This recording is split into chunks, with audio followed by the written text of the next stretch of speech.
not going to be lined up on Zoom. Thinking Basketball Podcast. My name is Ben. Welcome back to another episode. It is that time of year. We have finally made it through the 7,132 game season that spanned many months, many moons. It took a long time, but Dave Dufour is here to continue the tradition, the one and only. We just have to preview it. Now we got a new season. It is the postseason, the season after the season. It's playoff preview time. Dave, how you doing? Fantastic. I'm happy to be here. You know, I use this podcast to mark important moments in life. The beginning of a season, the end of a season. It's another year, Ben. We're older now. Yeah, I'm good, man. You ready to do this? Yeah, I thought we were going to make fun of HBO or Max. We'll do that later. We'll do that I later. don't know what's going on. Overflow pod. It's just Max now. Did you go through the preview pod for the regular season that we did? I listened to a little of it at some point in the middle of the year. Yeah. Why? What do you think? I feel like I didn't do well this year. No. It was a weird year. Yeah. It's okay. I tried to steer you back. That's what I remember. I said, Dave, come over here into this boat. Come into this ship with me. It's all right. Honestly, the injury stuff this year was a little bit weird. The overwhelming mediocrity was kind of weird. Well, we talked about that in the preview, how hard it was to handle the parity, not just for fans, but I think for analysts, because you're used to these clear lines of demarcation where a team has a plus 8-point differential, and when they're healthy, they have a plus 10-point differential, and a team that's just not going to be that dangerous has a plus 2-point differential. This season, everything is so close together. You add in all the injuries, and we're going to talk about this today, I imagine, for a ton of these teams and matchups. It's like really hard to figure out where someone has a clear-cut advantage. And it's made for an incredible season, I think, just from a basketball standpoint and from a drama standpoint. But the obvious thing to start with when I look at the postseason bracket is this thing feels very wide open for the most part. In the West? Well, the West, and then even in the East, if you had like three dominant teams, there isn't an obvious team to pick from. Let's start in the West. I mean, the East is a different animal, so maybe we can get there, and maybe the best teams lie in the East. Mm-hmm. But Dave, if you look at the West, there's some great matchups, and I think we just have to start with the marquee. We have to start with the marquee matchup. I've been upset since Golden State and Sacramento have been matched up, and each day I go through a different emotional process where yesterday I was realizing either Golden State or Sacramento could be in the conference finals. The Lakers could be in the conference finals. This could be crazy drama and theater on that side of the bracket. On the other hand, Dave, Sacramento or Golden State is going home in the first round. Talk me through this. It's not fair. I mean, let's just be honest. Sacramento is going home in the first round. Oh, wow. Wow. So you don't have any angst about picking this series? No, I don't think so. I mean, I could sit and split hairs, but it's the Warriors, and spoiler alert, they're pretty good. They just won a title last year. And I know this season has been a weird one. They don't have a lot of depth, but that's not going to bother them against the Kings in the first round, I don't think. I don't know that the Kings can defend what the Warriors do on offense, and I know that the Warriors can play defense, and they have a switch that they can flip. Well, I do think that the Warriors are better than what their record indicates. We've talked about that a lot on this show throughout the year. They also are built to be a little more flexible in the playoffs. I think both their coaching staff historically has demonstrated an ability to bend and kind of flow within a series or based on a matchup. So that matchup versatility gives them a lot of strength going through a tournament. But, I mean, let's just start with game one. Like, game one is in Sacramento. That's on Saturday night. That's going to be a zoo. That's going to be an environment, David. Things are going to be happening there. Kings get out to like, I don't know, a 38-point first quarter. Kevin Huerter gets on a heater. Like, game one is important in every series, obviously. This feels like a series where I'm going to be hyper-focused on game one, because if the Warriors can exert some kind of road game one dominance or advantage, maybe is a better word. I think they went into Memphis last year and had a similar thing. Like, that's a huge indicator that they're in a great place in the series. If it goes the other way and the Kings comfortably win game one, Golden State still has that ability to bend and flow. But now you're one game in the hole. You got potentially 3 more road games in the series against a team that literally has the most efficient offense in the history of the NBA by raw offensive rating. I'm just saying, I am not dismissive of. I'm not comfortable picking Golden State right now. I'm not. That's amazing. Yeah. I mean, their road issues this year are I guess a concern, but don't you think that's noise though? Yeah, I do think it's noise. Right, but so they're not as good as their home record, and they're not as bad as their road record, because overall they're just not great. Yeah, but I think that they are better than their record. Like, I think that this is more like a 50-win team, which, a little bit of I'll call it a championship hangover. Obviously, the whole drama with Draymond and Jordan Poole didn't start him out on the right foot. Steph had some injury issues. Clay took a little bit to get going, but then when he did, wow, did he? And then they didn't have Andrew Wiggins for 20 games.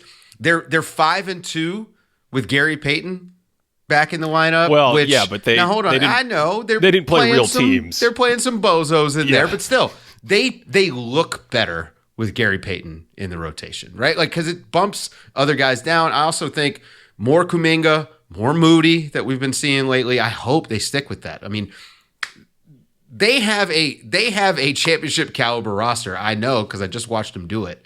And Otto Porter Jr., sure, they miss him, but he's not that important. Andrew Wiggins is super important. If Wiggs comes back and he is healthy, which it seems like this is not an injury issue, he should be fresh. I mean, can he play 45 minutes a night? Probably. I mean, Wiggins is a beast. So adding him back instantly upgrades their roster, slides everybody back a spot. You got Dante DiVincenzo be coming off the bench, and he's been great this year.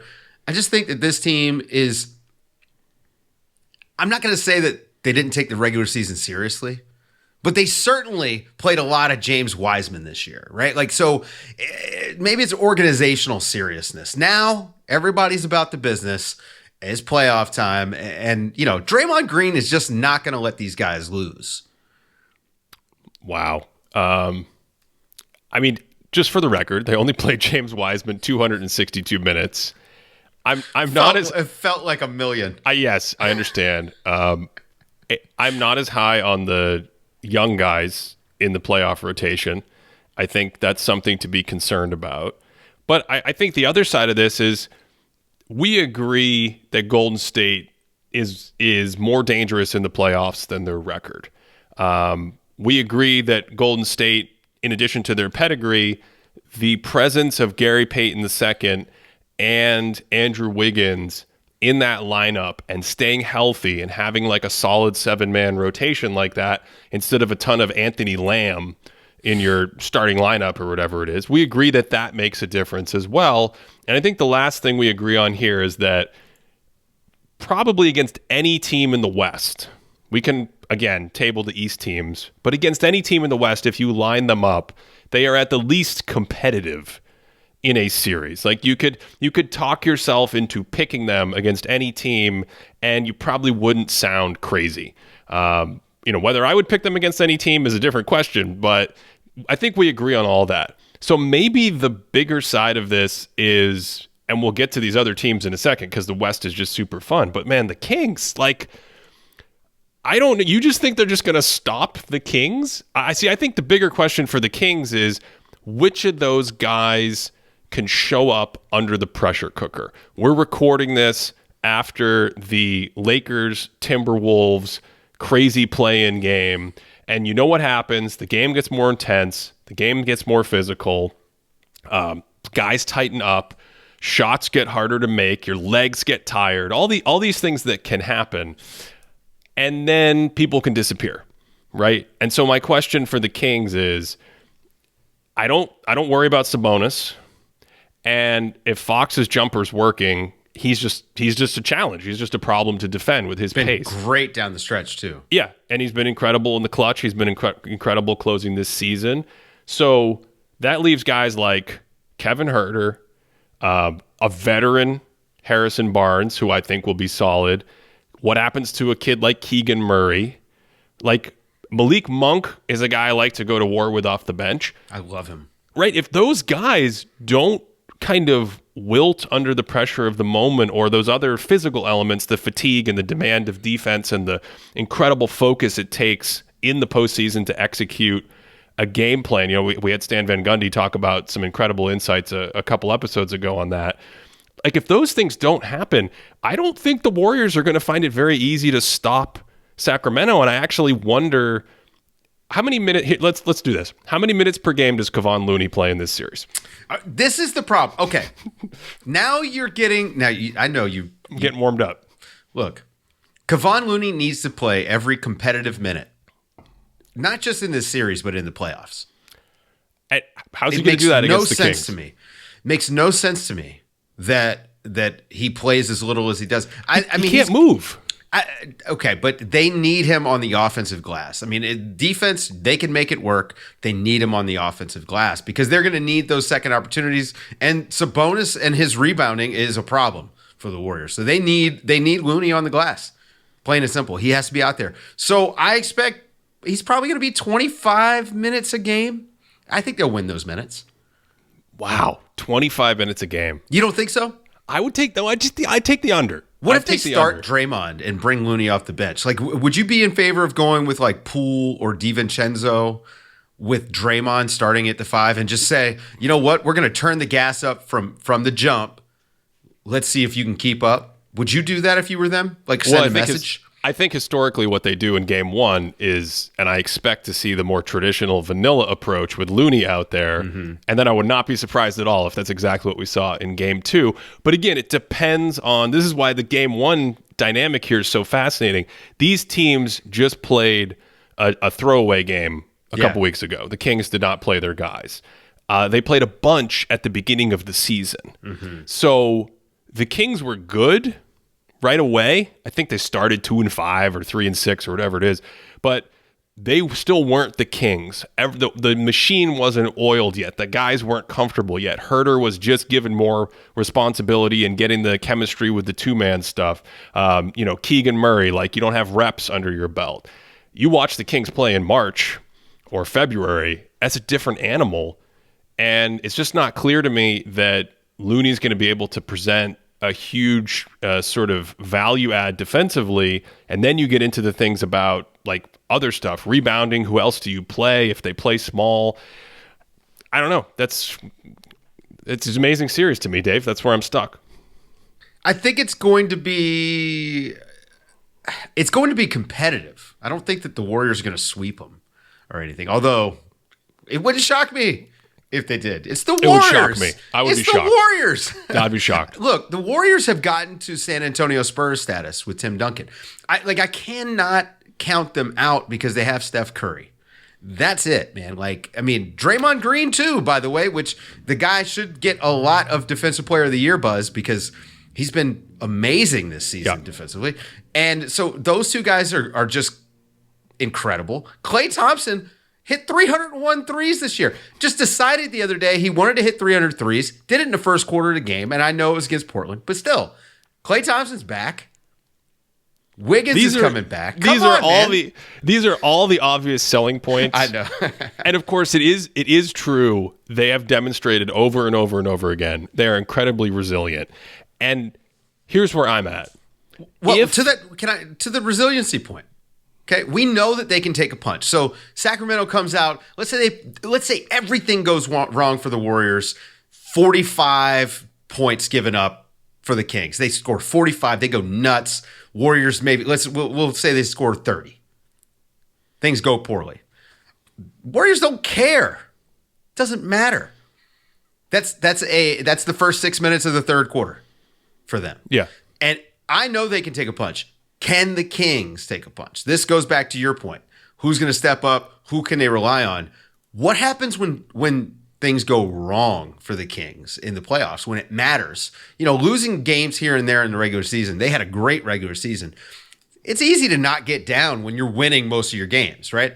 But in the playoffs, they lose game one. I mean, do they dig themselves into a mental hole? Do they start feeling like, oh, we're behind the 8 ball? Well, I guess my only thing here, because everything you're saying makes sense, if this were a season where the league was kind of flat, nothing changed, it was static. The last season was 116 offensive rating. The year before was 116 offensive rating. Then I would be right there with you. We'd be in the same boat. We'd be in the same shoes. He'd be like, Ben, get out of my shoes. We're thinking so similarly on this. My issue is the league is also in this rapid change. And so what I feel like has happened all season with Golden State, and it's going to be put to the test right now, is people are going, well, I've seen them do it. And it's like, yeah, there have been moments in the regular season where Steph Curry has exerted his will on the game. It's been incredible. There have been moments where Klay Thompson has gone Klay Thompson-y game 6 and he's gotten hot. And of course, Draymond Green's defense has been great.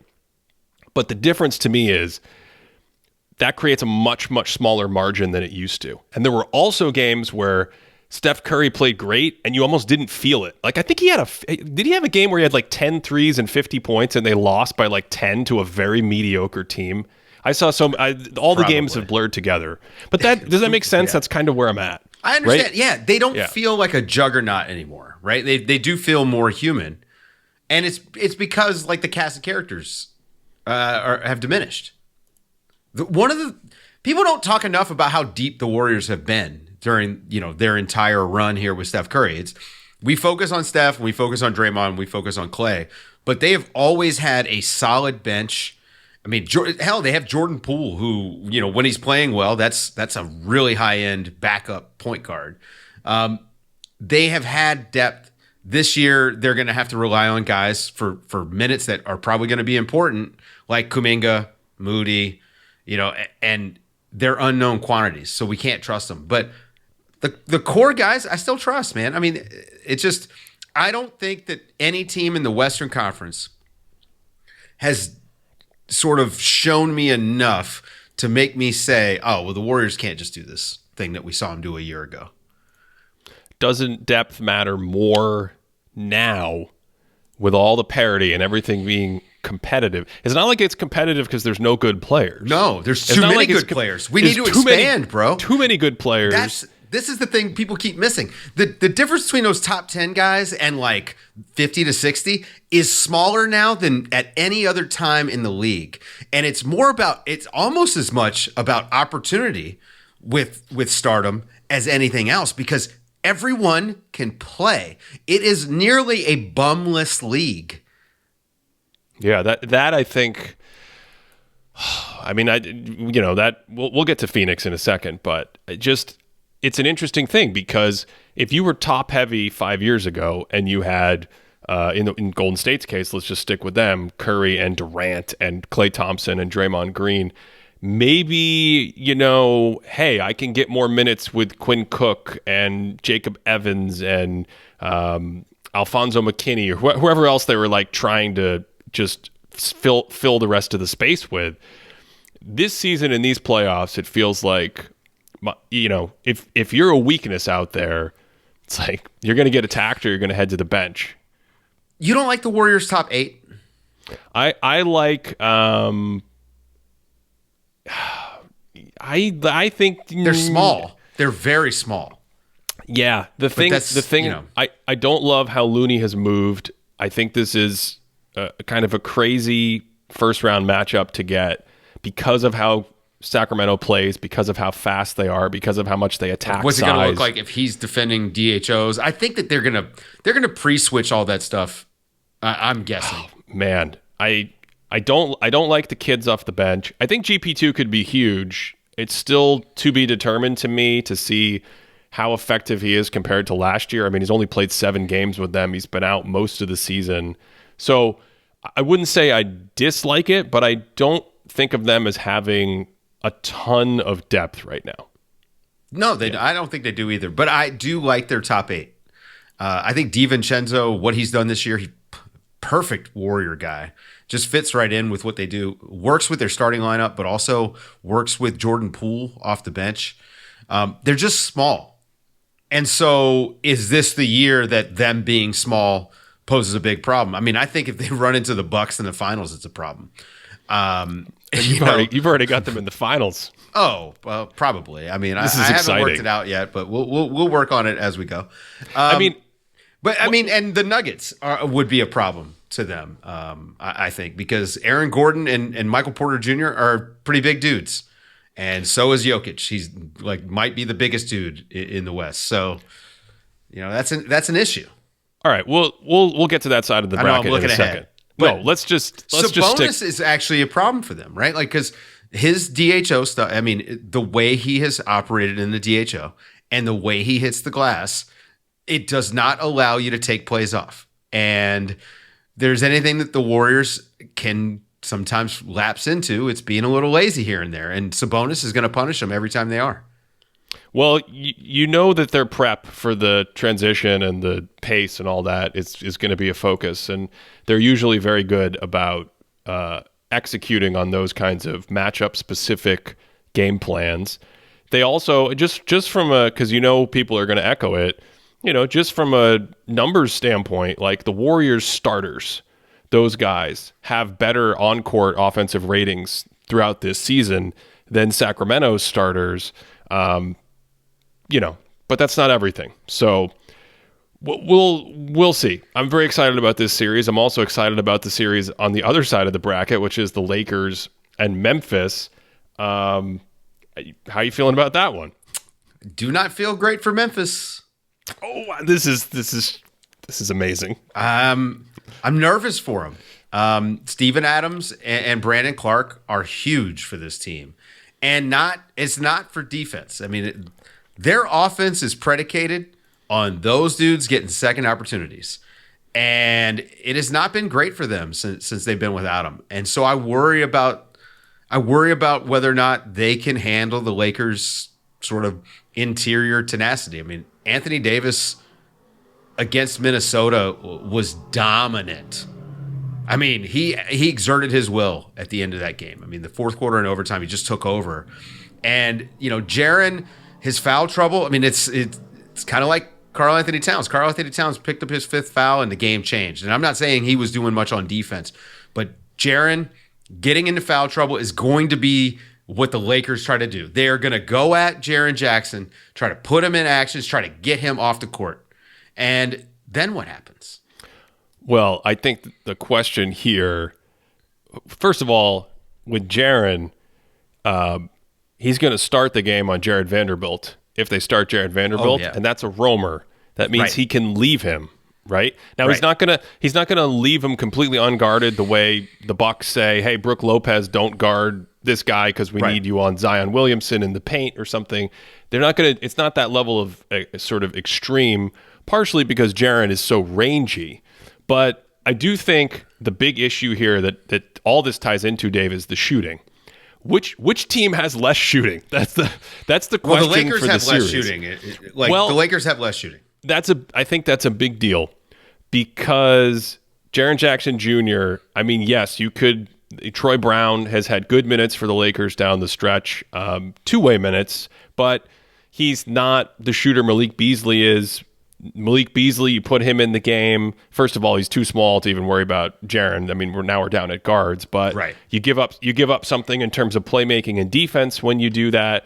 D'Angelo Russell is their other good shooter, but you give up defense when you do that. There's all these trade-offs with the Lakers roster that have been evident since they upgraded and became a much more competitive team. But I just feel like even without Steven Adams and Brandon Clark, defensively, the Grizzlies and Jaren are still in a good position to say, okay, we would like you to make 36% of your three-pointers in this series. Go ahead. Let me ask you. So I'm watching the game. I'm watching Minnesota struggle defensively. I did not understand why they didn't just zone up.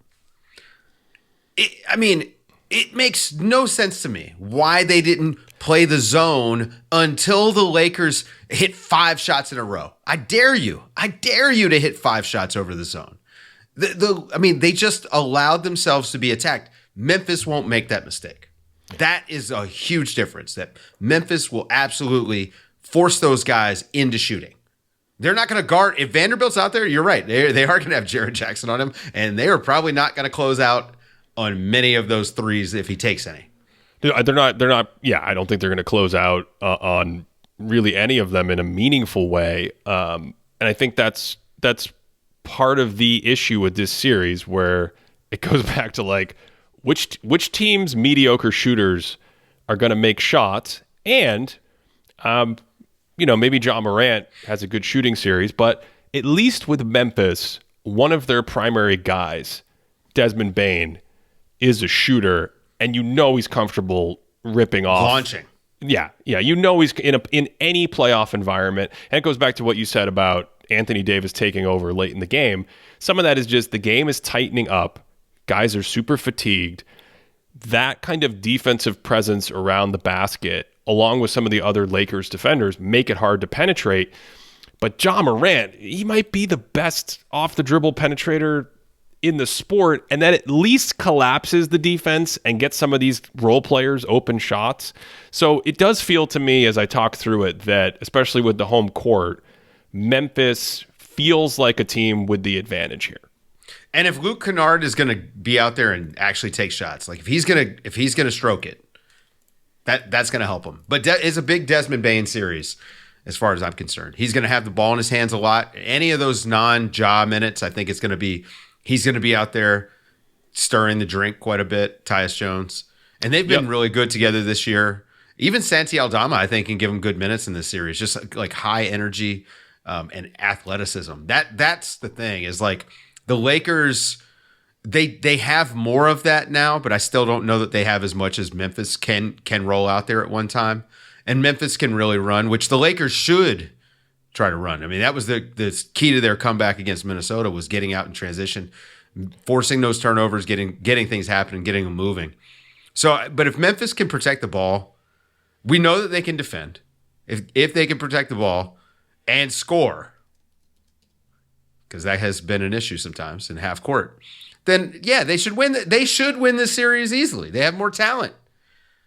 But man, it's hard for me to count out LeBron James. Damn it. Yeah. Okay. I just can't. Like, I don't know. Like, this is the toughest series for me because I just cannot count out LeBron and Anthony Davis. You mentioned Tyus Jones. I've got our board here for Patreon subscribers, patreon.com/thinkingbasketball. 3-year wide open threes. Tyus Jones is 41%. Desmond Bane is 45%. And of course, your guy, Luke Kennard, is 51%. We'll see how many minutes he plays and what kind of flow he can get into in terms of the dynamics of this series. But that's 3 guys over 40% on their wide open threes. And then even Dylan Brooks, who is going to get his time as a defensive pest, he's 39% on wide open threes. By the way, Luke Kennard, who's a hesitant shooter until he got to Memphis, is a career high per 75 3-point attempts for him since he got to Memphis. Now, small sample, but still, he's shooting more. Someone must have said, you have to shoot when you're open or you can't play. Yeah. The Lakers, on the flip side, just for comparison, their 3 best guys are just around 40%. We mentioned Russell, 41%. Troy Brown is 40%. Now, I think if Troy Brown can play like he's played in terms of defense and in terms of some of the decision-making, and he can make his wide-open threes, that would be a huge value add and big minutes for Los Angeles. If he can make his wide-open threes, that would be massive for them. But that comes and goes. He's at 40%. LeBron James is at 40%. Malik Beasley is 42%. And we talked about him. And then all the other guys, they have a ton of guys, Dave, at like 36, 37% on wide open threes, which is right around league average. I think league average on those shots is close to 37%. So it's one of those things where you saw it in the play-in game with D'Angelo Russell. Like, D'Angelo Russell's shot was off, and he basically became like unplayable in the game. I think he was 1 for 9, and he ended up with like 21 minutes played in the game. So that's the Lakers roster. It's the give and take of the Lakers roster. It makes me feel like Memphis is I understand the LeBron James AD dynamic, but I don't know. The whole West is just, I think we could spend 5 hours on the West. We're only doing one conference on Nerder this week because it's just it's too much. The West is, when you have play-in teams that you feel like the Lakers could actually do something. Even Minnesota could give Denver a couple of games, or could take a couple of games from Denver. Who's playing for Minnesota? That's a whole nother problem. We'll get there. That's if they make it, right? I mean, I just don't trust that team at all right now. So, yeah, I mean, the Pelicans have not. We're recording this before the Pelicans have made their way into the 8 seed to play Denver. So, I got to tell you, I picked OKC. We were doing a little pick'em thing over at the Athletic. I picked OKC just because I want them to win.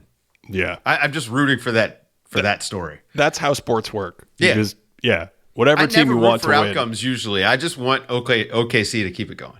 All right, let's stay with the West and go to the other side of this bracket. And you could argue the other side of the bracket is juicier because, for my money, I'm looking at two contenders to come out of this conference on the other side of the bracket. Denver, who is going to play one of those play-in teams, I think we both agree will be able to advance out of that slot. And then they're going to play Phoenix or the Clippers. We've been very down on the Clippers all year. I like been down Phoenix. on the Clippers for years. For years. So Phoenix and Denver, how you feeling about that matchup? Look, it's the story of Kevin Durant, right? I mean, if Kevin Durant is healthy, I don't know how to pick against him. Is he not healthy? Am I missing something? Well, I'm saying if he's healthy, right? Like, that matchup is a couple weeks from now. And one recurring theme for Kevin Durant since he came back from the Achilles injury has been injuries. They're acute injuries, but still they are injuries nonetheless. And he has been hurt a lot. He's just coming off an injury. I just get nervous come playoff time. He's older. This is a guy, like, when he's out there, he's an MVP level player. What did he shoot? 62% on twos this year? Mostly jumpers? He had a 55, 40, 90 season. Yeah, his shooting from the mid-range just in the last couple seasons has been absolutely ridiculous. And we talk about him too much as a scorer, and we don't respect him enough as the second greatest shooter of all time.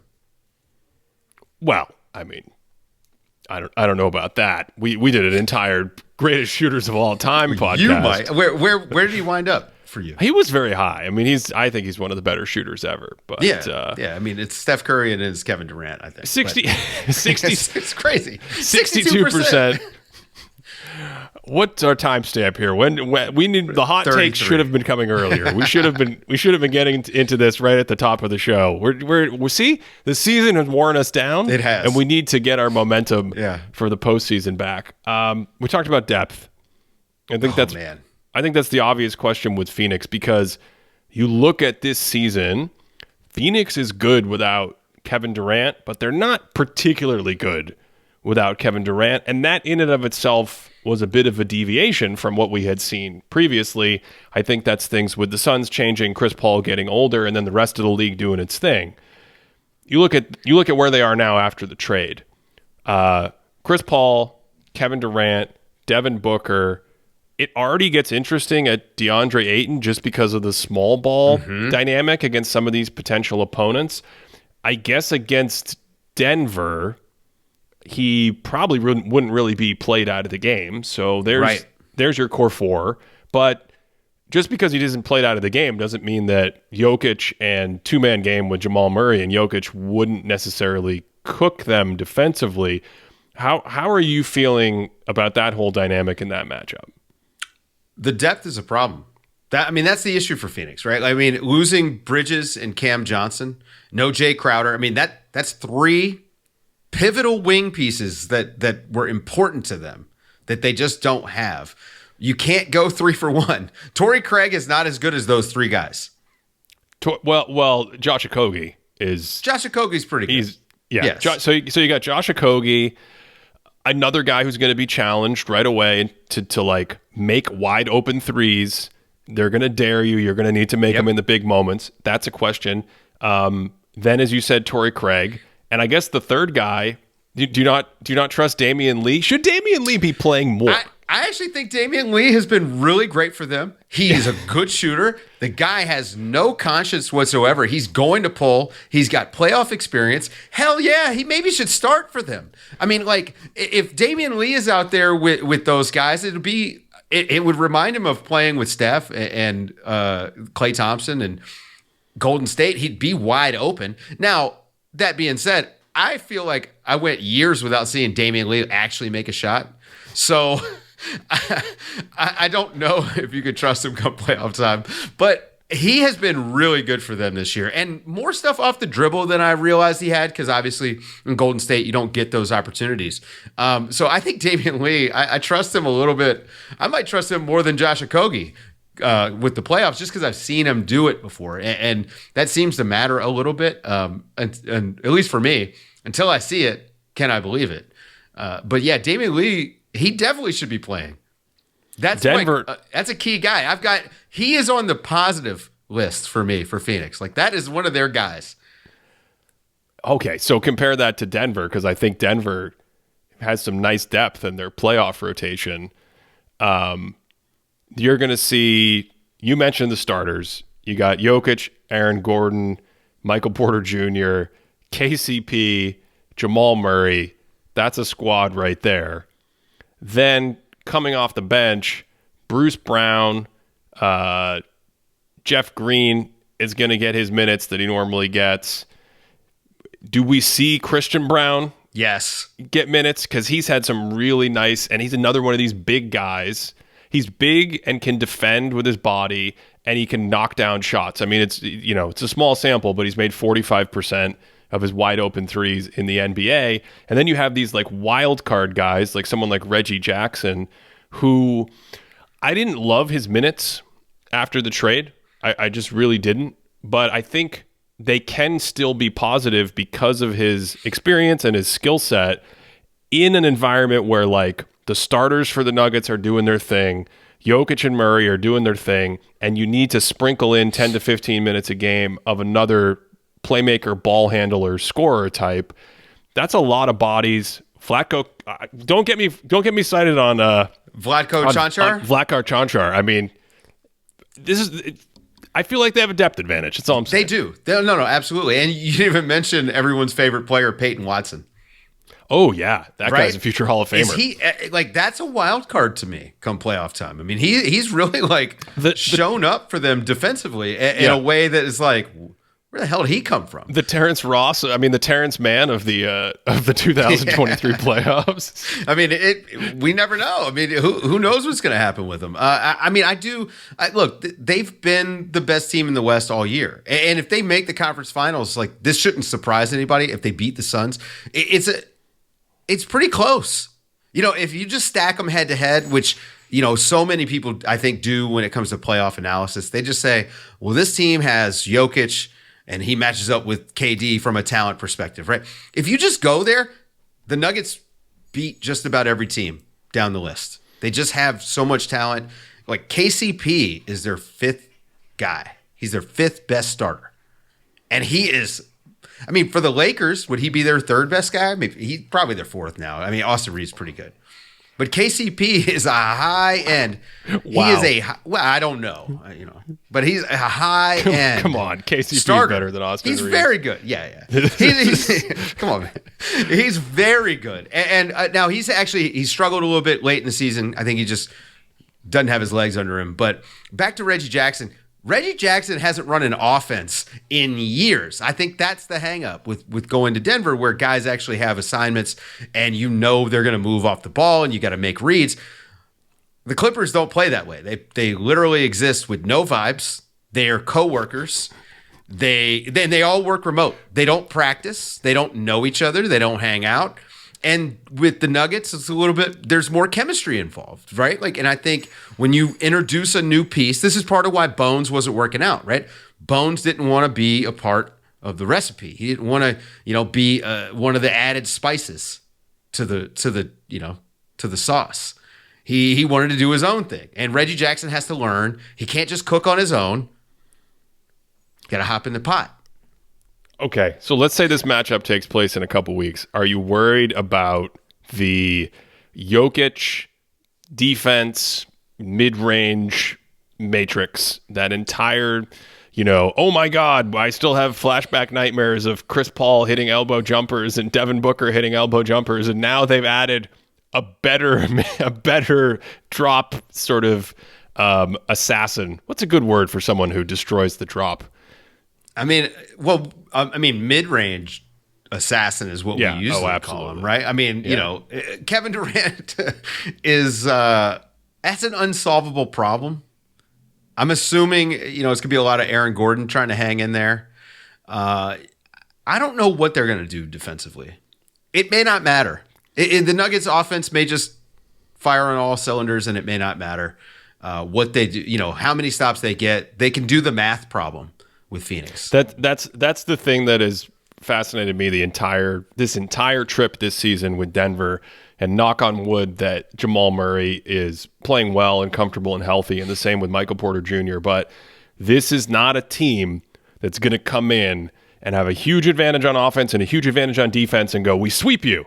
It's a team that's like, you're playing the Suns and it's going back and forth, and you can't really figure out who's going to win. But nope, you won enough. You won 4 games before the other team won 4 games. You just did enough scoring. If it's close, there's not a single guy in the league that I want more than Nikola Jokic. Period. Yeah. If it's a close game, from a pace and controlling the pace, time management, getting buckets, Jokic.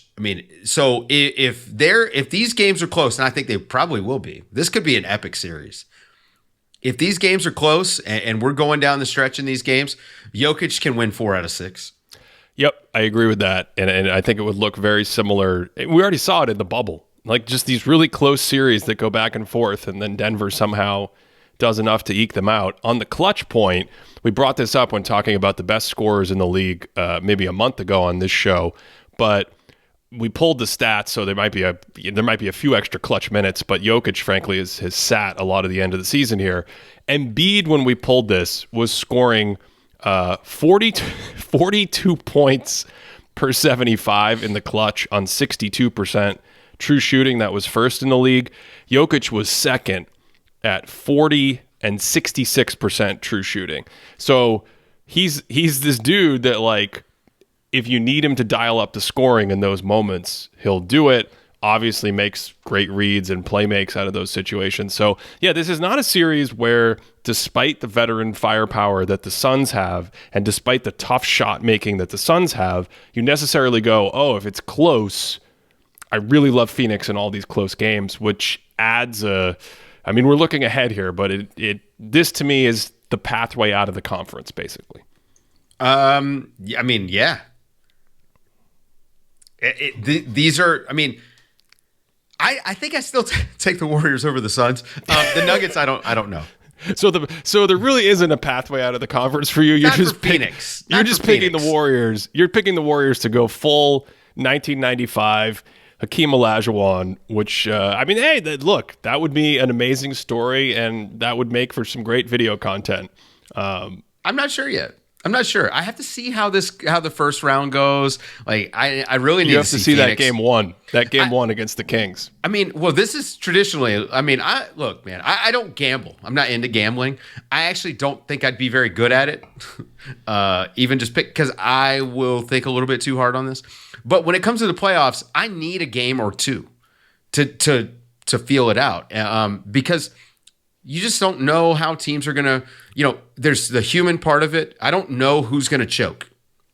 I can't predict that. I just watch these guys play 82, some of them 55.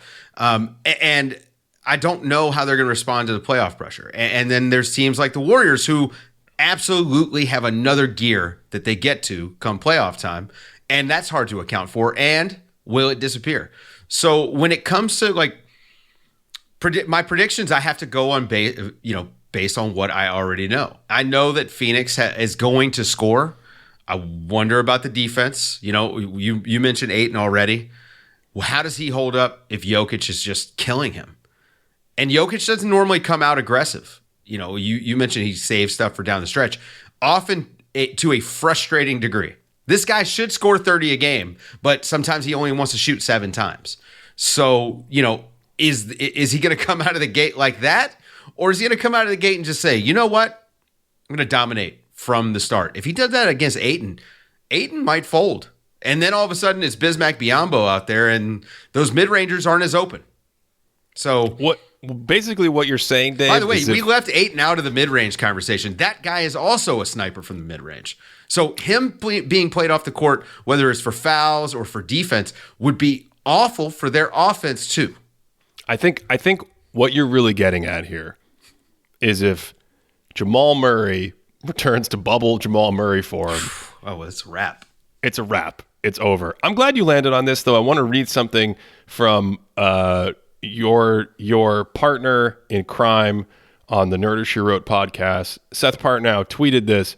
My working theory on why there's such a gap between the playoffs and the regular season right now is that the near complete acceptance of the need to quote unquote manage the season has made it a safer world for exploitable players to thrive until you get to the playoffs and the opponent-specific preparation really seriously kicks in. I thought that was incredibly compelling, thinking about the differences in what we've seen this year in terms of offensive efficiency, X's and O's, even officiating, the stuff we've talked about on this show for the last 5 or 6 months. Add in this element of like, okay, yeah, but is Okogie actually, I'll just use him because he's starting for the Suns. Is he really going to be able to stay afloat if he can't make shots, given the way that offense is structured and given the fact that that team needs a dominant elite offense to really actualize and get through the tournament? And I think this applies to every team where you look at the rotations and you're like, oh yeah, he had a cute regular season, right? He had a cute regular season, but now that the chips are down and we're at brass tacks, he's kind of not very good anymore. Well, Michael Porter Jr. is the question mark, right? Well, you answered my question before I could ask. Yeah, I already knew. I mean, I knew where you were trying to lead me. Michael Porter Jr. is the question mark. You know, what's he going to look like when Devin Booker is putting him in the spin cycle? I don't know. I think this is where Aaron Gordon is going to earn his money. How good is he going to be at pre-switching? How good is he going to be? You know what I mean? Is Jokic going to... Are they still going to have Jokic flashing against Phoenix? I don't know. They don't. I mean, you don't. I think with Ayton, because of his lack of force, you can send Jokic to the ball a little bit and have guys come over and help out. But I'm not sure. And Michael Porter has just sometimes been awful. But he's had a couple moments this year. It's not an effort issue with him at all, and that's almost the sad part because he is a good athlete. He's just miserable at defense. Okay. So here's the reason I thought this was so interesting to land on. In the old days, you could kind of see the switch flipping. I'll go back to the 2010 Celtics. 2008, they win the title. 2009, they're quote-unquote better, but Durant is injured. I get my Kevins confused. Yeah, Garnett is injured, misses the playoffs. He comes back on one leg. He's not quite the same player. 2010, they got out of the gate playing well, but then I think they finished the season like 25-25, or just some very innocuous kind of situation. And Dave, to your point, the first playoff game 1 against the Miami Heat, your head was spinning watching them play defense because it was like, oh my God, this is an incredible defensive team all of a sudden out of nowhere. And then on offense, you know, they have enough juice with the veterans, Pierce, Rondo, Allen, Garnett, right? This season, thinking about that in 2023, it's not as obvious to say like, well, some team just kicks in the effort defensively, because part of me feels like teams are working harder in the regular season than they used to. Everything's under a microscope. But then you balance that with Seth's theory here about like the regular season being managed. So I guess my bigger question is, where's that area of the game? If it used to be defensive intensity, where's the area of the game where you turn on game one of a playoff series and you go, oh, this looks, now I have my sea legs as a viewer, as an analyst. Now I have a feeling for how this works. Is it something like, I don't know, last year you turned on the Hawks and the Heat? Bucks Heat, when was that? The sweep. Was that last year or was it the year before? The sweep was might have been 2 years ago. 21. The sweep was in 21. So I picked Bucks in 5, and I saw the first game and said, no, it's a sweep. Yeah. It's about intensity for me. You know how, but that's such a subtle example because you already had the Bucks, right? And also the Bucks were just so much better. But I think it's similar to that Celtics example that you just used. They literally went to another level in that. And I think that season I probably watched 65 Bucks games. But that first game of the playoffs it was a different level of intensity for a team that had played really intense basketball that year. Giannis was absolutely out of his mind that season, I thought, defensively. So to just see that difference in applied on the court, I thought was massive. But the game plan matters. Miami in their game against Atlanta, they didn't really go after Trae Young until the third quarter. That was bad game planning. This is the play-in game. Yeah, the play-in game. Yeah, I'm interested you bring that up because I was thinking it would look something like what Miami did to them in the series last year. Yes. Where they're just like, all right, here's what's going to happen. We're going to shrink the floor. We're going to slide up into the passing lanes. We're going to cheat everywhere. And you have to make really hard passes and you have to prove to us that you're going to make shots. That's the kind of thing that I could see changing where all of a sudden in May, when we're scouting a playoff series or doing a video, and you go back and you watch the game from the regular season in February, you're like, oh, no. You're not getting any of those shots. You're not getting any of those shots because teams are just sitting in the lane and packing the paint or whatever it may be, right? Like, that's what I think you want to anticipate to try to figure out what's going to change in the playoffs beyond something like intensity. And intensity is valid too, because for guys like Giannis, I think the defensive intensity can go up another notch. Oh, Giannis for sure has a lot. He was definitely down this year. Yeah. But then the other thing is just, it's reps, right? It's reps against the same guys. Guys are going to play heavier minutes loads in the playoffs. That stuff, your warts start to show up when you start approaching 38 minutes instead of 32. Giannis has been greatly protected in his career with those 32-minute limits because we've seen what happens when he starts running out of gas. He plays so hard for 32 minutes. So a lot of this it's a different sport. It's more intense. How do you pace yourself? How do you handle the extra minute load? And then for guys like, the non-stars that are out there with the stars, your time to shine. Are you going to go 0 for 8? We got to switch to the East. Give me your top 3 teams in order that you're handicapping coming out of the West. Coming out of the West? Mm-hmm. I think Golden State, Denver, and Phoenix. In that order. That's the way I lean. Yeah. I have to go based on the history. And also, listen, I can't go against Steph. Greatest player ever. How do I? He has been absolutely dominant in his era. To me, from a talent perspective, the greatest era in NBA history. There's just so much talent in the league, and he's absolutely dominated. I can't bet against him. All right. I'm going to say, I kind of feel like the Phoenix Denver winner would be my number one to come out of the conference. Phoenix has 4 guys who are legit snipers in the mid-range. And that's the thing about the playoffs. I would worry if Phoenix beats Denver, I worry more about some of their positional size against the Warriors than I do Denver's necessarily. Mostly because I trust Phoenix's defense a little bit more against the Warriors than I would the Nuggets. But the Nuggets could also just beat the Warriors. They could also lose to the Suns. I don't know. It's wide open, man. Do you think more than those three teams could win the West? Do you think there's a fourth team that could win the West? I mean, Kawhi Leonard looks pretty good.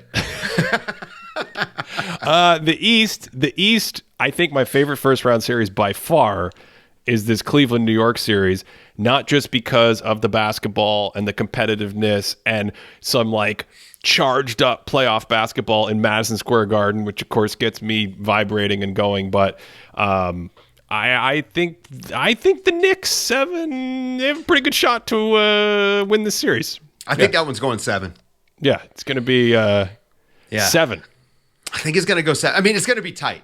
Let's say it goes 6, but I think it's going to be close. Yeah, agree. I wonder how do the Cavs, or excuse me, how do the Knicks handle the interior size for the Cavs? Because like Randall's not going to live on rebounds against those two guys. And when you've got that sort of shot blocking, and you've got, let's just say, small guards who are going to have trouble finishing in the lane against Mobley and Jared Allen, I do worry there. But then on the other side for Cleveland, your guard defense is not, those are not lockdown guys. So, if the Knicks can shoot, the Knicks can win, which same for Cleveland, I guess.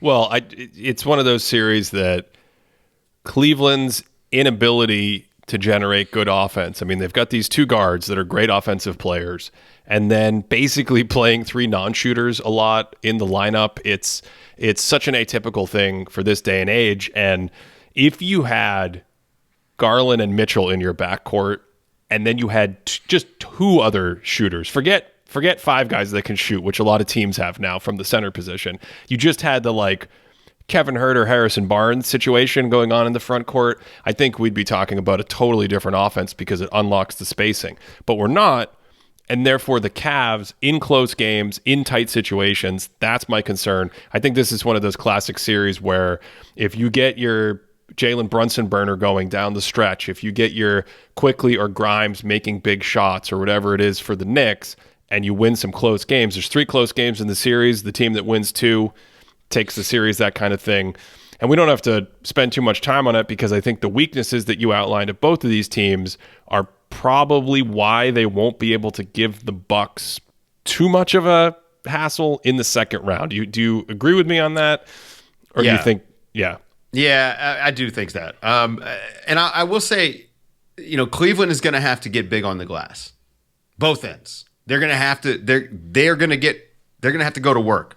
Mitchell Robinson's offensive rebounding has been, and his passing out of offensive rebounds has been a big part of the Knicks' offense. Is actually like they get quality second possessions because Mitchell Robinson is such a good passer out of these offensive rebounds. But yeah, neither of these teams have a shot against the Bucks. Not even a shot. Not even. I don't think so. I just don't think so. I mean, it's a different beast. Yep. Maybe next year. Maybe next year with a little bit more Evan Mobley is a Defensive Player of the Year candidate this year, and this is kind of he's still following the trajectory that I think we all expected. We thought that there would be a bigger leap on offense because we're used to seeing that come first. Mobley's just built different. I do think that there's more there to an offensive game for him, but they're not on the Bucks level yet. Yeah, I agree. So that leaves Milwaukee on one side of the bracket. The other side of the bracket obviously has this potential bloodbath between Boston and Philadelphia. When have they ever played in a playoff series of any significance? That's right. They constantly, over and over again, every decade, it feels like in NBA history. So I think... Wait, you're not giving the Nets or the Hawks a chance? I don't think the Hawks have a chance against the Celtics. Although I love their bigs. They were amazing against the Heat.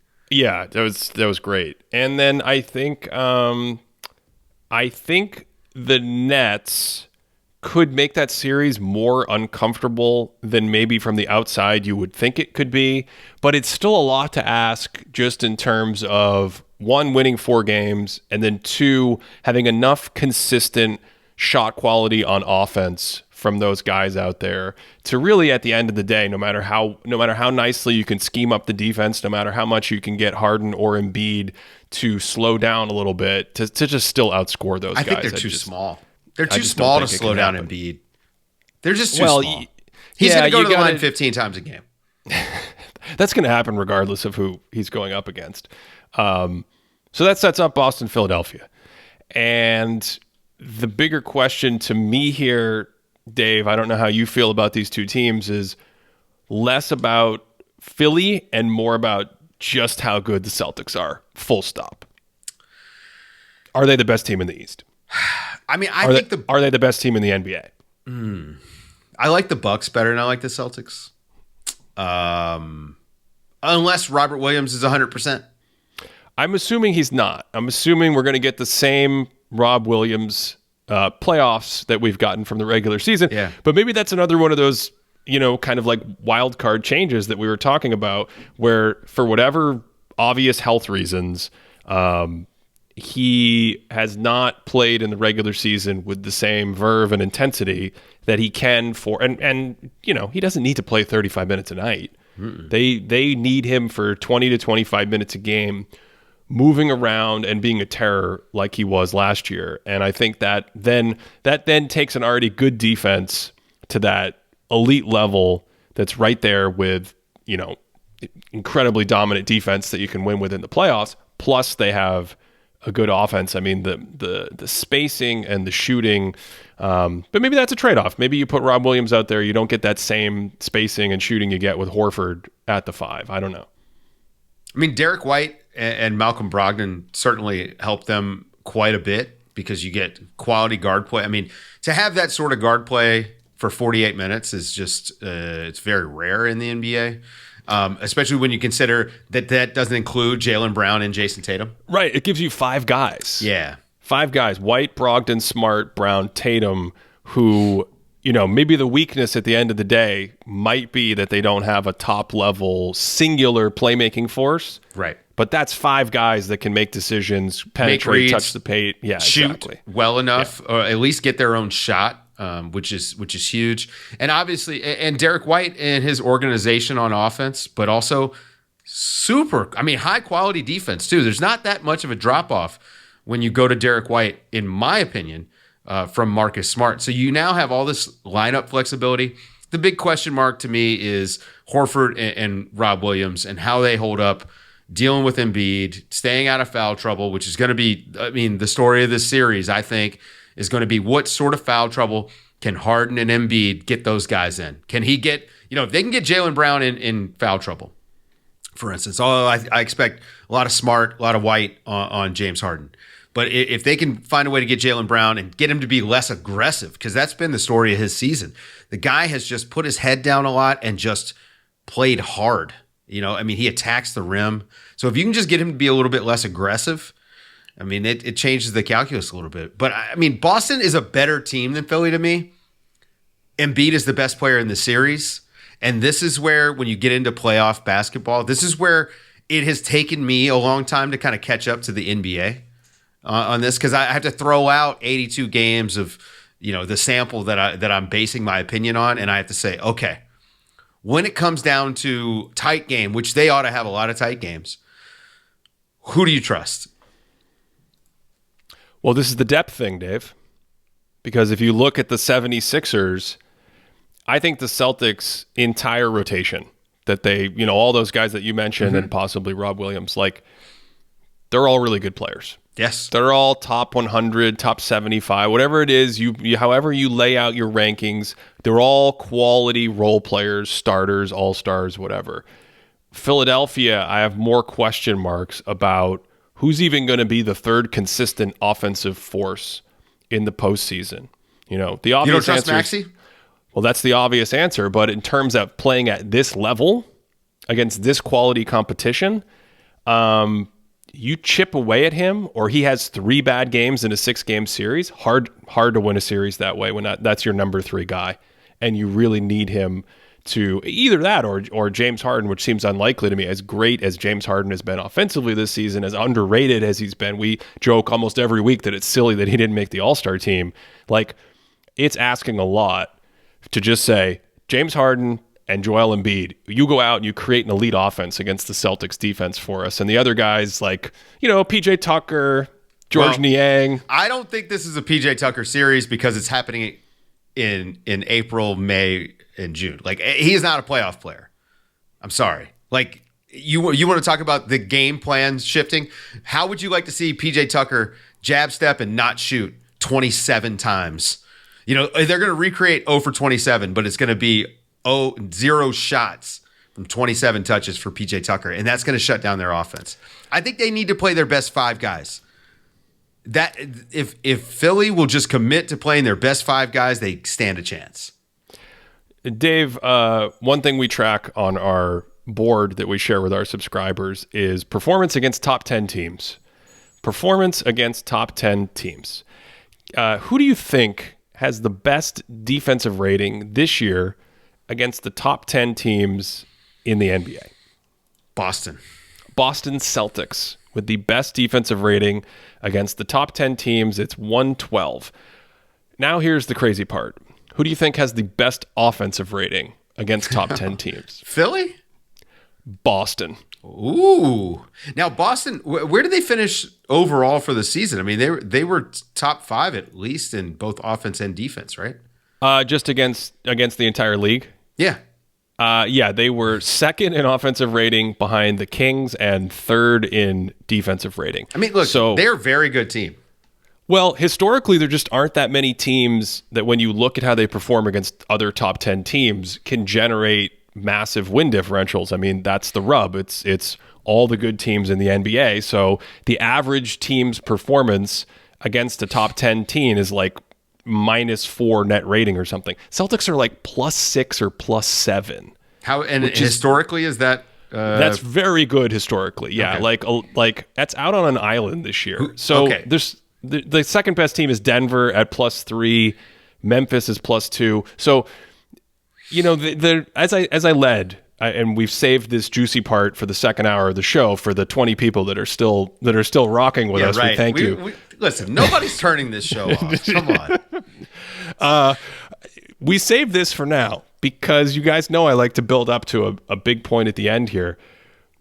Are the Celtics just are they being undersold? I'm not saying I look at them and go, there's the favorite. They're going to run away with it. But Dave, there are some indicators that they basically maybe should be the favorite. They're at least co-favorites. They're just fantastic. And I feel much more comfortable about looking ahead and saying they have tons of advantages and they can create tons of matchups that, and with home court, take them through Philadelphia.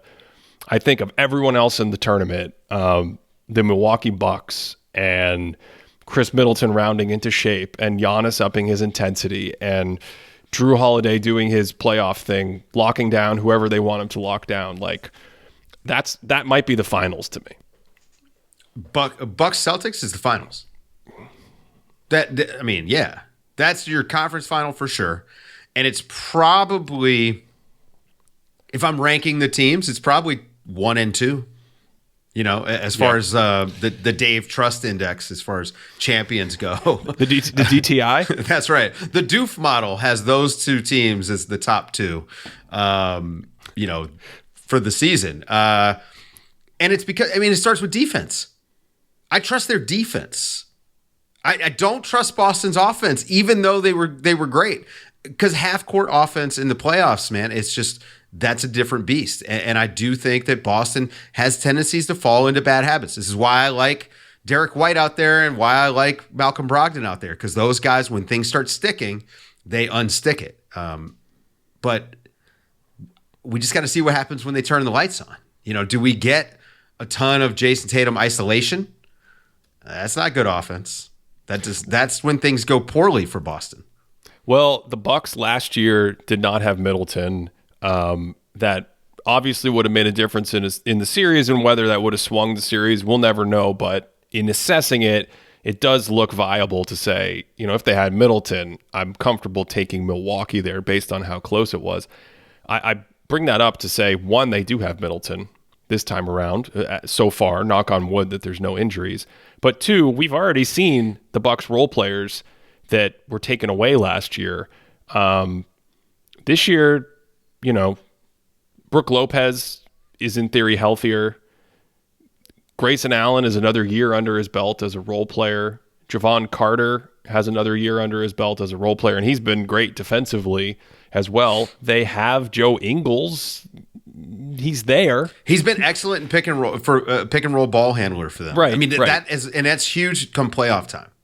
So, the question is, which one of these offenses can score enough against these defenses? That's the question. Chris Middleton kills the Celtics. He kills the Celtics. He absolutely destroys them. The Bucks would have made the finals last year if Chris Middleton was out there. That's how I feel about it. And I refuse to allow myself to go against the Bucks in the playoffs this year. They were excellent this season, and in spite of a lack of intensity on defense from Giannis. That's the thing, is like, I know what Giannis is going to look like in that series defensively. The guy is going to be the best player on the planet come conference finals time. That's it. And how do you overcome that if you're Boston? If you don't have Rob Williams, I think it's going to be tough. Like, if you don't have Rob Williams, who we think of. If you don't have the Time Lord, because they have Rob Williams, but they need the Time Lord. Yeah, I can't wait. I completely agree. Look, that series is the sort of basketball I love. It is going to be physical. The defense is going to be stifling, and someone's going to have a random 40-point game. Can we make it through this tournament without a big injury? I hope so.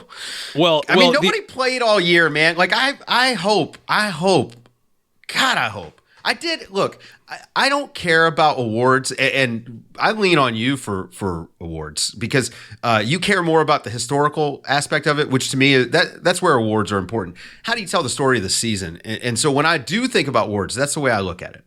But I tried an all-NBA ballot with the 65-game threshold.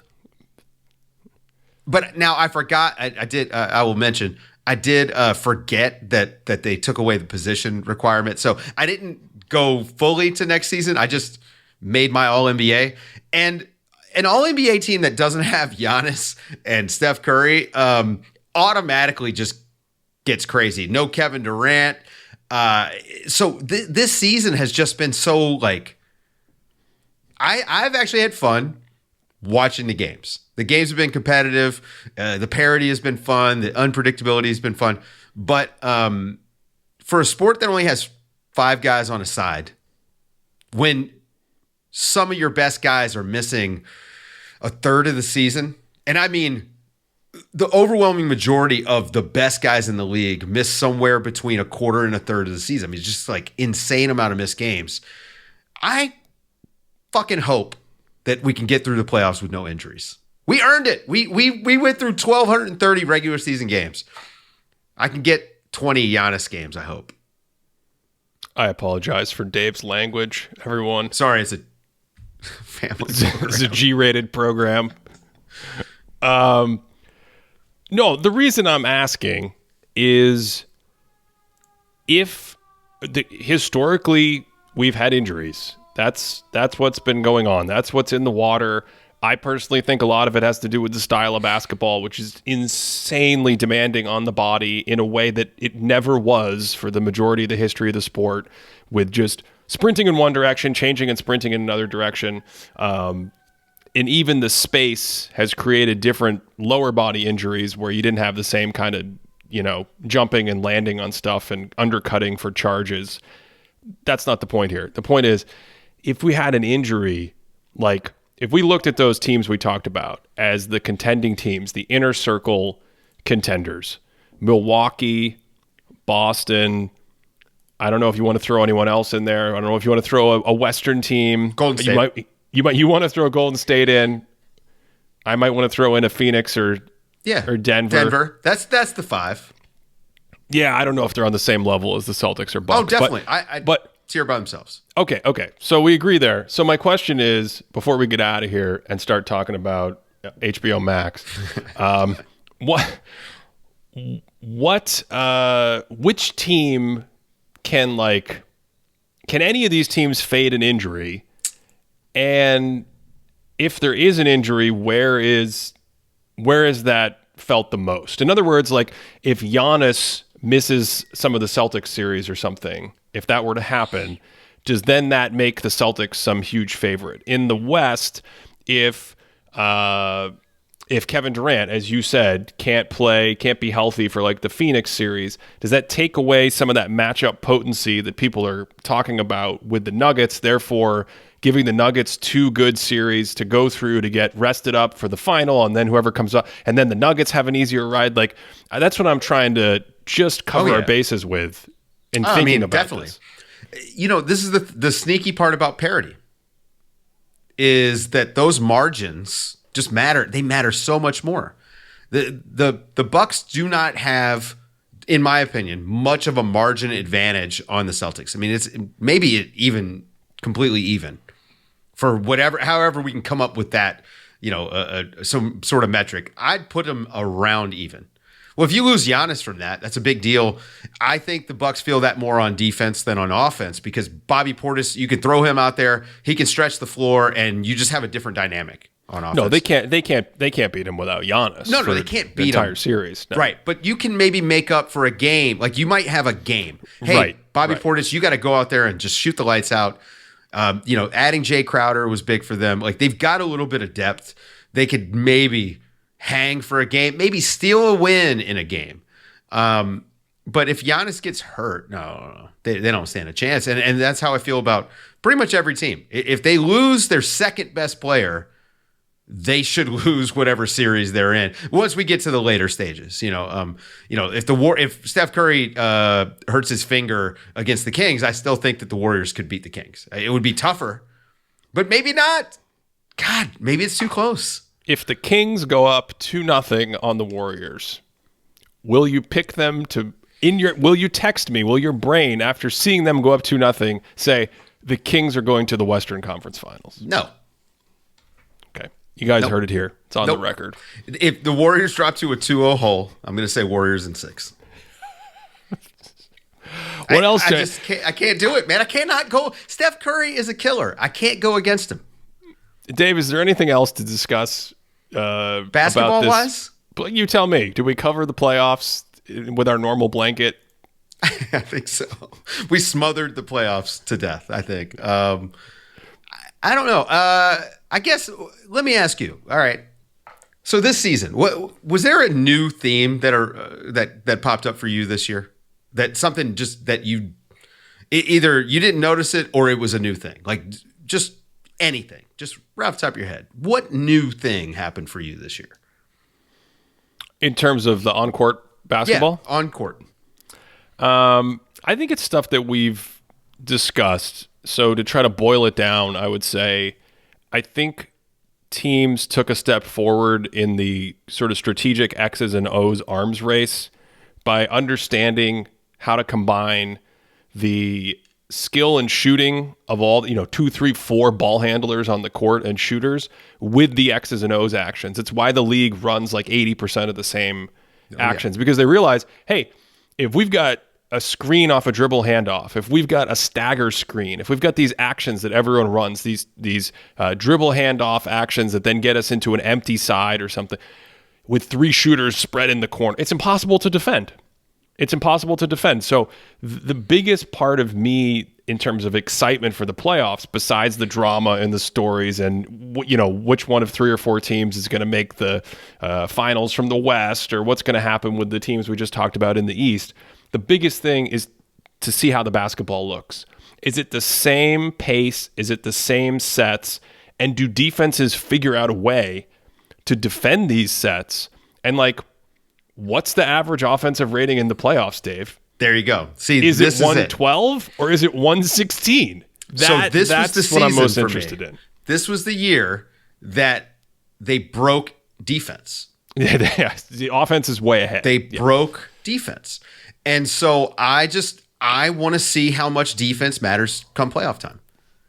Well, the officiating is the other part of this, because we had the beginning of the 2022 season, the quote unquote points of emphasis And I'm going to try to rope in Monty McCutcheon and get to the bottom of this at some point. But like where we are now compared to where we are then, I think as this season has gone on, I have seen nightly more and more defensive fouls that are just, to me, unambiguously offensive fouls, no matter how you interpret. It's like you have to get to an interpretation where you're literally saying, 1, defenders are not allowed to have arms. 2, defenders are not allowed to move.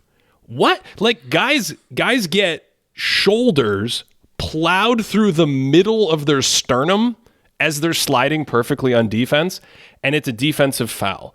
So I do think a huge part of this, and most of it, is the tactics of the offenses being ahead skill-wise. But if they're gonna call it like this, I think it's gonna be the same. If they allow defenders to move and make contact, and they stop calling that an offensive foul, that is going to be a real interesting change for some of these teams in the postseason. I'm not into juicing the basketball. I mean, I would eliminate free throws. I think it's just garbage. It's a garbage television watching experience. I don't want to see free throws at all. It's important for the pause. It's important for the pause. No. Listen, you get your replays in, you get the guys but rest. But also the guys rest. That's the biggest thing. I think that you can do it without disrupting the game so much, but neither here nor there. But the fact that guys are not allowed to play defense, there is nothing in the rule book that says that you can't touch the offensive player. I would bring back hand checking, and I would call every illegal screen. In the game last night, Jared Vanderbilt wrapped up a defender on a flare screen. I mean, he literally just wraps his arms around him. I mean, this is the offense naturally has an inherent advantage because they are making the decisions on where the ball goes. Defense has to react. So you start at a natural disadvantage for the defense. Just in the sport of basketball, it's built in. Yeah. You don't need to give the offense extra tools to be able to beat the defense. The defense needs a fair shot. Part of that is you got to let them make contact. It is a contact sport. There is inherently rubbing and touching.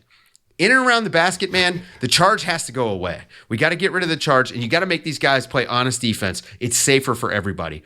But leading with the elbow needs to go. I mean, Karl Anthony Towns picked up his 4th foul for chinning. The throat shot. Yeah. He chinned LeBron's elbow. Yeah. Right? Just a brutal chin by Karl Anthony Towns directly into LeBron. Reckless. Should have been a flagrant one. Foul by chin. Fouled by the chin. And so, look, you just got to stop looking for excuses to blow the whistle. Just most of these foul calls are not fouls at all. It's a play on. Most of them. I mean, 60% of them are not fouls. Just play basketball. I don't want to watch 20 free throws. I don't want to watch 10. But I understand the natural course of the game. We're going to get free throws. Just make them honest. Give the defense a chance, and it'll be fine. I don't expect them to fix it in the playoffs. I think this is going to be one of the worst officiated playoffs that we see on the defense. I think it's going to be completely unfair. We're going to get a lot of free throws because the NBA just wants points. At the end of the day, this is inherent in the system now, where the default is guy falls down, blow whistle. I mean, Anthony Davis did a chop block on Karl Anthony Towns. Karl Anthony Towns grabs his shoulder, because you don't expect a guy to fall into your hip when you're going for a rebound on a free throw. And it to me, it's like, why are you calling this? He's just going to the ground before there's ever even contact.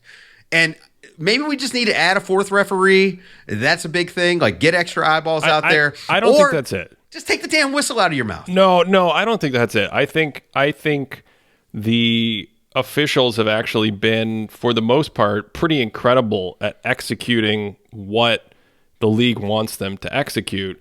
There's just this area with a little bit with traveling and ball handling, obviously, that we've talked about. The moving screens, there's 80 a game, and they're getting more severe. I mean, I'm now playoffs, seeing... they don't call them. Well, the issue is I'm now seeing, how many screens are on a single possession? A lot. How important is that to every possession? It is the heart of the possession.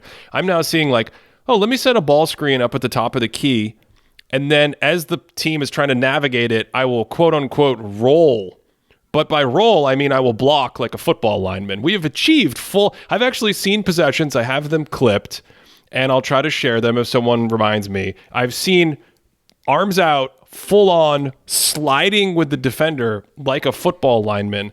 I think you're right, Dave. I think it's going to come to a head in this postseason. There's a lot of parity. There's going to be a lot of close games.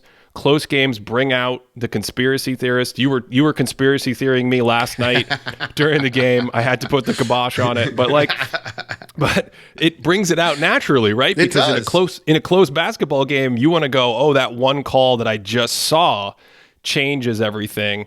And I think you're going to have teams and these players, and they're so good and they're so prepared, and it's going to get so intense.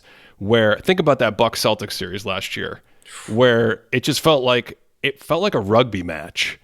Where you're like, a heavyweight fight, man. Yeah, Giannis, can I just? It was like an MMA bout. It was like, can Giannis get the takedown on this possession? Who will he run through? How many defenders will the Celtics put in front of him? I think we're just going to see more of that because those guys are going to go to the most intense level they can get to, not just Giannis, but other players who are always trying to draw fouls, trying to initiate contact. I think it's going to come to a head, and hopefully it doesn't derail things. I'm a defense guy, and I just want the defense to be treated with a little bit of grace.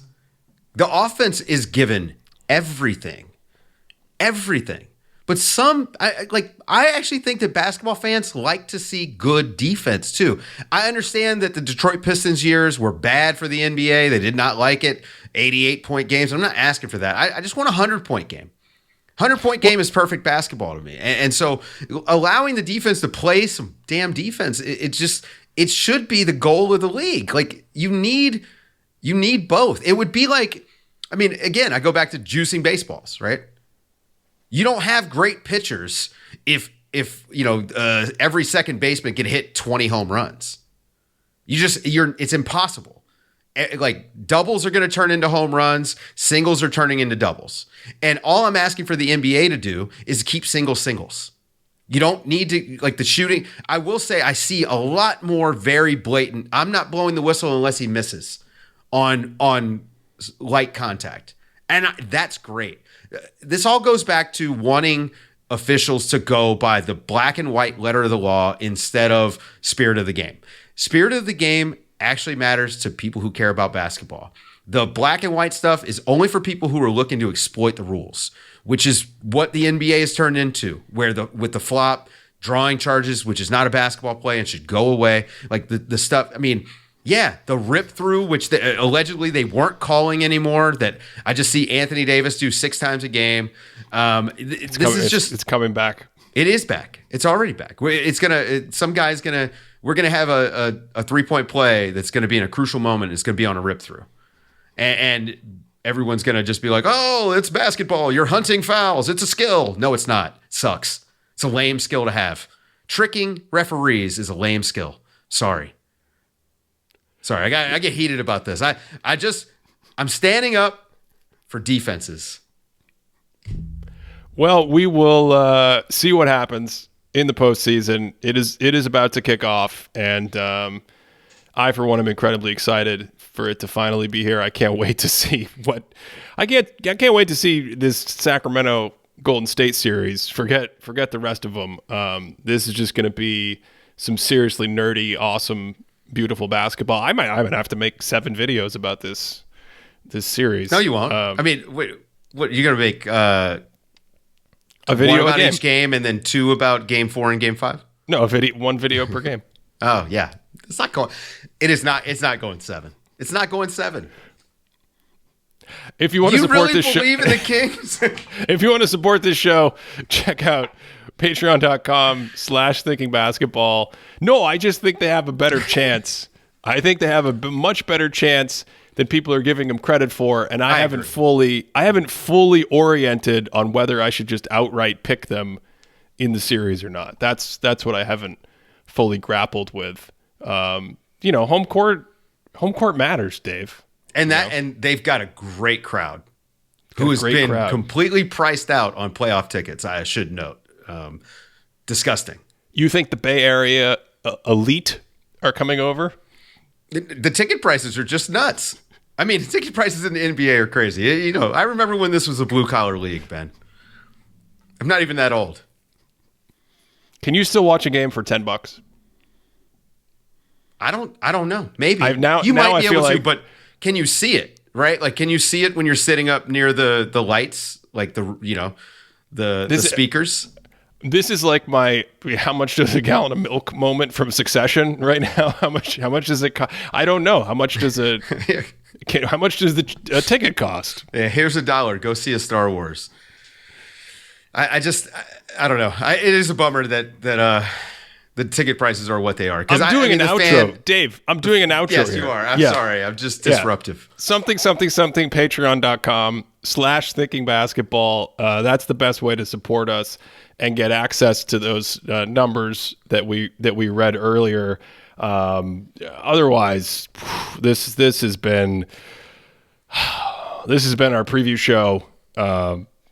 Huge thanks to Dave, as always, for coming on and doing this and bouncing these ideas around. It's the best pod I do twice a year. Yeah. It's my favorite. Yeah. I already told you. This is, I pride myself on my show being a safe space for basketball thinking. Thinking basketball is the safest space for thinking out loud about basketball. I love it. I mean, you and I have, off air, had way crazier conversations than we've had on air, but I know that we've had some crazy basketball talk on here, but this is my favorite podcast. Well, I appreciate that. As always, hopefully you guys enjoyed it. And of course, especially with the playoffs coming up, I hope you're having a great day.